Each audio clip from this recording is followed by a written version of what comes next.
হাইকোর্টে বড় ধাক্কা খেল মমতা বন্দ্যোপাধ্যায়ের সরকার। এবার সরাসরি ডেডলাইন বেঁধে দিল হাইকোর্ট।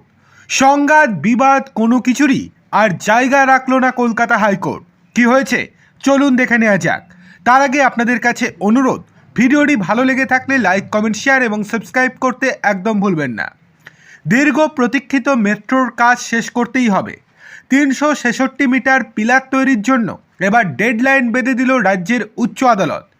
এই দিন কলকাতা হাইকোর্টের ভারপ্রাপ্ত প্রধান বিচারপতি সুজয় পাল এবং বিচারপতি অজয় কুমার গুপ্তর বেঞ্চ সাফ নির্দেশ দিয়েছে 15ই ফেব্রুয়ারির মধ্যে চিংড়িঘাটা মেট্রোর পিলার তৈরির কাজ শেষ করতেই হবে। এই মর্মে 3 রাত যান চলাচল নিয়ন্ত্রণ রাখার নির্দেশ দিয়েছে ডিভিশন বেঞ্চ। মেট্রো রুট তৈরির দায়িত্বপ্রাপ্ত সংস্থা RBNL এর কর্তাদের এই প্রসঙ্গে রাজ্যের আলোচনা করে দিনক্ষণ ঠিক করে নিতে বলেছেন কলকাতা হাইকোর্টের ভারপ্রাপ্ত প্রধান বিচারপতি। পাশাপাশি যান নিয়ন্ত্রণের জন্য রাজ্যকে আগামী 6 জানুয়ারির মধ্যে চূড়ান্ত তারিখ নির্ধারণ করে RBNL কর্তৃপক্ষকে জানাতে হবে বলেও নির্দেশ দিয়েছে আদালত। তবে এজলাসে এই ডেডলাইন নিয়ে আপত্তি তুলেছিলেন রাজ্যের পক্ষের সওয়ালকারী কল্যাণ বন্দ্যোপাধ্যায়। তার যুক্তি, আগামী বছরের 20শে ফেব্রুয়ারির আগে যান নিয়ন্ত্রণ করা মোটেই সম্ভব নয়। ইতিমধ্যেই উৎসবের মরশুম শুরু হয়ে গিয়েছে। ট্রাফিক ব্লক করা হলে সাধারণ মানুষ সমস্যায় পড়বেন। তবে এই যুক্তি মানতে নারাজ ডিভিশন বেঞ্চ। বিচারপতিদের পর্যবেক্ষণ, ভারতবর্ষের মতো দেশ যেখানে উৎসব লেগেই থাকে, সেখানে উৎসববিহীন কোনো মরশুম কি চিহ্নিত করা সম্ভব? আর এই ট্রাফিক ব্লক রাতের দিকে মাত্র 3 দিনে করতে হবে। ফলে নাগরিক স্বার্থে ওই কাজ দ্রুত শেষ করা জরুরি। বলে রাখা প্রয়োজন, শেষ শুনানিতেই ফেব্রুয়ারিতে কাজ করার প্রস্তাব দিয়েছিল রাজ্য সরকার।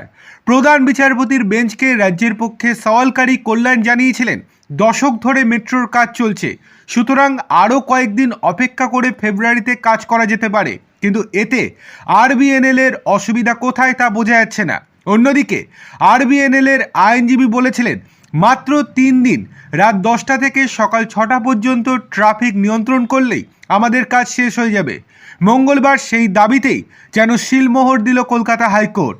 মঙ্গলবারের শুনানিতে দীর্ঘদিন ধরে চলা এই মামলাকে জনস্বার্থ মামলা হিসেবে অগ্রাহ্য বলে দাবি করেন রাজ্যের পক্ষে সওয়ালকারী কল্যাণ বন্দ্যোপাধ্যায়। তারপরেই তীব্র ভর্ৎসনা ভারপ্রাপ্ত প্রধান বিচারপতির।